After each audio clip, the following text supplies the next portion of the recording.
నాడో ఎవడి నామస్మరణ వలన కేవలము శుభమే జరుగుతుందో వాడిని శివ అని పిలిచారు. మీకు నేను ఒక దేవాలయ ప్రాంగణంలో శివమహాపురాణ ప్రవచన సందర్భంలో మీకు ఒక విషయం విజ్ఞాపన చేస్తున్నాను. ఇది పరమసత్యం, అబద్ధాలు చెప్పుకోవలసిన దౌర్భాగ్యం నాకు లేదు. బహుశా మా దొరగారికి ఒక్కరికి తెలిసేమో, ఆయన నాకు పేరు జ్ఞాపకంలో లేదు. ఈ ఊళ్ళోనే ఒక వ్యక్తి ఉండేవారు. ఆయన ఒకసారి నా దగ్గరికి వచ్చి, అంటే నా ఉద్దేశం ఇలాంటి బాధల్లో ఉన్న వాళ్ళందరినీ మా ఇంటికి వచ్చేసి నన్ను అడగమని కాదు. ఆయన ఒకసారి మా ఇంటికి వచ్చి, ఒక్కసారి మీకు నమస్కారం చేసి వెళ్ళిపోతానని చాలా వ్యగ్రతతో అన్నాడు. అంటే నేను ఆఫీస్కి వెళ్ళిపోతున్నానండి, టైం అయిపోతుంది, ఇప్పుడు నమస్కారం పెట్టి మాట్లాడడం ఎందుకు, అక్కర్లేదు నేనేం మాట్లాడను, ఒకసారి నమస్కారం చేసి వెళ్ళిపోతానని. సరే చెయ్యండి, కానీ అది మీరు నమస్కారం చేస్తానన్నట్టు లేదు, ఒక్కసారి మిమ్మల్ని కొడతానన్నట్టుంది. ఎందుకంత భావన వ్యగ్రత అన్నాను. అంటే ఇవాళే నా జీవితానికి చిట్ట చివరి రోజు, నేను ఆత్మహత్య చేసుకోబోతున్నాను. నా మనస్సులో ఎప్పుడైనా శాంతి కలిగితే మీ ఉపన్యాసాల్లోనే కలిగేది. అందుకని మీకు ఒక్కసారి నమస్కారం చేసి ఆత్మహత్య చేసుకుందామని వచ్చాను. మీకు ఒక్కరికే చెప్తున్నాను, మీరు ఎవరికీ చెప్పకండి, సాయంకాలానికి నేను ఉండను అన్నది. నేను హడిలిపోయింది, ఇది నాకు చెప్పాడు బాబని. అది నేను తర్వాత ఎడతాను ఆఫీస్కి, అవసరమైతే హాఫ్ డే సీఎల్ ఎడతాను, కూర్చోండి అని కూర్చోబెట్టాను. అంటే బాబోయ్ ఇలా మా ఇంటికి వచ్చేయమని ఆలోచమండి. కాబట్టి కూర్చుంటే ఏమి మీకు ఎందుకు కలిగింది ఈ బాధ? ఆయన ఏదో పాపం చాలా చెప్పుకొచ్చాడు ఏడుస్తూ. నేనన్నా సరే ఒక పని చేయండి, ఆఖరి ప్రయత్నం ఒకటి చేయండి. మీరు దీక్షగా 42 రోజులు శివాలయానికి ఎవ్వరికీ చెప్పద్దు. ప్రదోష వేళలో వెళ్ళి శివ ప్రదక్షిణం చేసి మీరు ఏమీ చెప్పకండి. మీరు చెప్పగలిగినంతసేపు శివాలయం అరుగు మీద కూర్చుని శివ శివ శివ శివ శివ శివ ఇదొకటే. ఒక 42 రోజులు ఈ దరిద్రాన్ని, మీ కష్టాలని అనుభవించి చూడండి అన్నాను. మీరు నమ్ముతారా? ఆ వ్యక్తి నా దగ్గరికి వచ్చి, నా జీవితంలో ఆశించని రీతిలో నా జీవితానికి ఒక కొత్త మలుపు తిరిగిందండి, నేను వరంగల్ వెళ్ళిపోతున్నాను, నేను సెటిల్ అయిపోతున్నానని చెప్పాడు. ఆ వ్యక్తే నాకు ఈ మధ్యనే మళ్ళీ ఫోన్ చేసి, కోటేశ్వరారు ఇప్పుడు నేను ఎంత ఆనందంగా ఉన్నానోనండి, ఒక్కసారి మీరు ఏమైనా వరంగల్ వస్తారేమిటండి ఉపన్యాసాలకి, మీ దర్శనానికి వద్దాం అనుకుంటున్నాను, నేను కూడా కాకినాడ అన్నాడు. అయ్యా మీరు ఎప్పుడైనా కాకినాడ ఇప్పుడు అక్కర్లేదు, ఎప్పుడో తర్వాత వద్దురు కానీ, నేను వరంగల్ ఇప్పుడు మాత్రం రావట్లేదు, నేను వరంగల్ వస్తే చెప్తాను, అప్పుడు మీరు నా దగ్గరికి వద్దురు కానీ తప్పకుండా దర్శనానికి అన్నాడు. కళ్యాణి అందులో అంటారే, ఏతి జీవంతిమానందో నరం వర్ష శతాదపి అంటుంది సుందరకాండ. 100 ఏళ్ళు బతికిన వాడు శుభాన్ని చూస్తాడు. అందుకే తొందరపడి ఏదో సమస్య ఉందని ఆత్మహత్యలు చేసేసుకుంటాం, ఇలాంటి మాటలు అనకూడదు. కాబట్టి చూడండి, శివుడు ఉద్ధరించగలడు అనడానికి ప్రత్యక్ష ప్రమాణం మనకే ఉంది కదా. శివం అంటే మంగళం, శోభనం, శ్రేయస్సు, కళ్యాణం. ఏ శుభము నీకు కావాలన్నా శివానుగ్రహముగానే వస్తుంది. శివానుగ్రహము కలిగితే నీ ఇంట సర్వమంగళములు జరుగుతాయి. అందుకే శంకర భగవత్పాదాచార్య స్వామి శివానంద లహరిలో ఒక మాట అంటారు, అసలు శివ నిన్ను చూసి ఏదేదో అనుకుంటుంటారు, అసలు నీ స్వరూపం ఒక్కసారి ఆలోచించు. కరస్తే హేమాద్రౌ గిరిశ నికటస్తే ధనపతౌ గృహస్థే స్వర్భూజామరసురభి చింతామణిగణే శిరస్థే సీతాంశౌ చరణయుగళస్తే అఖిల శుభౌ కమర్థం దాస్యేహం భవతు భవదర్థం మమ మనః అంటారు. శంకర నాకు శుభం ఈయన అడగడానికి నీకు నేనేమి ఇచ్చివను? కరస్తే హేమాద్రౌ, ఒక చేతిలో నువ్వు మేరు పర్వతం బంగారు కొండ పట్టుకున్నావు, బంగారు కొండే నీకుంది, ఇంకేమివ్వను?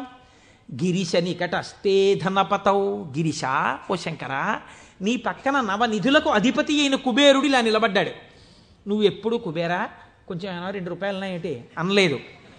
ఆయనే ఎప్పుడు ఏమైనా అడుగుతావేమోనని ఇలా నిలబడ్డా, ఆయన కోరిక తీరలేదు. గిరిశ నికటస్తే ధనపతౌ, కుబేరుడు నీ పక్కన ఉన్నాడు.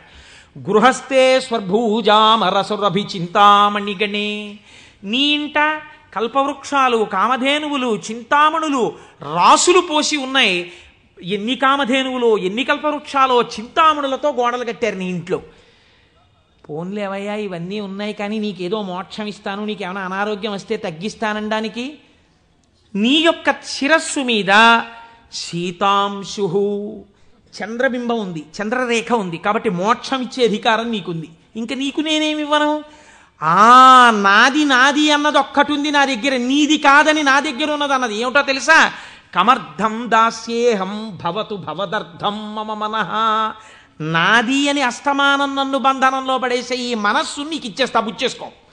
ఏదో రకంగా ఆయన పాదాల దగ్గర చేరడానికి శంకరాచార్యులు వారు మన కోసం చేసినటువంటి శ్లోకం కమర్థం దాస్యేహం భవతు భవదర్థం మమ మనః మమ అన్న చోట నేను అన్న శబ్దం శంకరాచార్యుల వారి కోసం అండి. ఆయన అపరశంకరుడు, మన కోసం. ఇది జగద్గురువుల యొక్క కారుణ్యం. కనుక అటువంటి శంకరుడికి మీరేమి ఇవ్వాలి? మీరేమి ఇవ్వక్కర్లేదు. కానీ మీరు ఇలా నమస్కరిస్తే చాలు, ఒక్కసారి శివ అంటే చాలు, ఆయన పొంగిపోతాడు.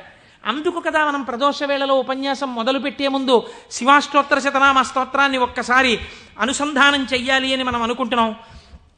మీరు చూడండి, నేను ఇక్కడ మీకు ఒక గంభీరమైనటువంటి విషయాన్ని వాళ్ళ ప్రస్తావన చెయ్యాలి అని అనుకుంటున్నాను. ఆనందం వస్తే కళ్ళజోడు తీసేస్తూ ఉండడం, మళ్ళీ పెట్టుకు చూసుకుంటూ ఉండడం. బాగుందండి మీరు చెప్పింది. శంకరుడు అంతటి గొప్పవాడే, ఇంతవరకు బాగుంది. కానీ ఇలా ఆయన ఎప్పుడూ మా కంటితో మేము చూడని రూపంలో ఉండడమేనా, లేకపోతే మాకు ఇంతకన్నా ఏమైనా గొప్ప ఉపకారం చేశారా? కళ్యాణం, భద్రం, శ్రేయం, శోభనం, శుభం, వీటన్నింటికీ అర్థం కేవలం శుభాలు చేసుకోవడం, పెళ్ళిళ్ళు చేసుకోవడం, బూరులు తింటూ ఉండడం, గారులు తింటూ ఉండడం, ఇవేనా? ఇంకేమైనా చెప్పారా శంకరుడు? ఇవే నా అర్థం, నేను ఇవే మీకు చేసి పెడుతుంటానని ఏమైనా అన్నారా? దీన్ని మీరు చాలా జాగ్రత్తగా గంభీరంగా పట్టుకోవాలి. మీరు ఇది పట్టుకునే ప్రయత్నం చేస్తే శివపురాణం విషయంలో మీకు ఒక గొప్ప అవగాహన ఏర్పడిపోతుంది. కాబట్టి చెవులు రిక్కించి చాలా జాగ్రత్తగా వినే ప్రయత్నం చేయండి. కదిలినటువంటి శివుని యొక్క స్వరూపాన్నే నటరాజమూర్తి అని పిలుస్తాం. ఎదర వ్యాఖ్యానం పురాణంలో వస్తుంది, అప్పుడు నేను నటరాజ తత్వం గురించి, చిదంబరం గురించి చెప్తాను. అప్పుడు విందురు కానీ ఇప్పటికొకటి తెలుసుకోండి, తనలో తాను రమించిపోతున్నటువంటి శివుడు అలలు లేని సరస్సు. కాబట్టి తనలో తాను రమిస్తుంటాడు, కదలిక ఉండదు. ఇప్పుడు అదే శివుడు సృష్టికర్త, స్థితికర్త, ప్రళయకర్తగా ఉన్నాడు అనుకోండి, కదులుతూ ఉంటాడు. ఈ కదిలినప్పుడు నటరాజు నాట్యం చేస్తుంటాడు. నటరాజు సృష్టి స్థితి ప్రళయకర్త అయి నటిస్తున్నప్పుడు పక్కన దగ్గరగా ఎవరైనా నిలబడతారా? నిలబడి అలా చూస్తూ సంతోషపడిపోయే వాళ్ళు ఎవరైనా ఉన్నారా నటరాజుని? శ్రీ మహావిష్ణువు అంతటి వారు అసుర సంధ్య వేళలో మధ్యలో వాయిస్తూ ఉంటారు, శంకరుడు నాట్యం చేస్తుంటే. కాబట్టి ఉట్టిన ఏమీ చేయకుండా స్పెక్టేటర్స్ పాస్ అని చెప్పి ఏమైనా ఇస్తారా? రేపాక సుబ్బారావు సూర్యకళామందిరానికి ఇచ్చినట్టు ఇస్తే వెళ్ళి కూర్చున్న పాస్ పట్టుకుని మొదటి వరుసలో చాలా దగ్గరగా ఉట్టిన ఏ సహాయం చేయకుండా ఇలా చేతులు కట్టుకుని అబ్బా చాలా బాగా చేస్తున్నారండి అని ఇలా సంతోషంగా చూసేవాళ్ళు కూడా ఎవరైనా ఉంటారా సభలో?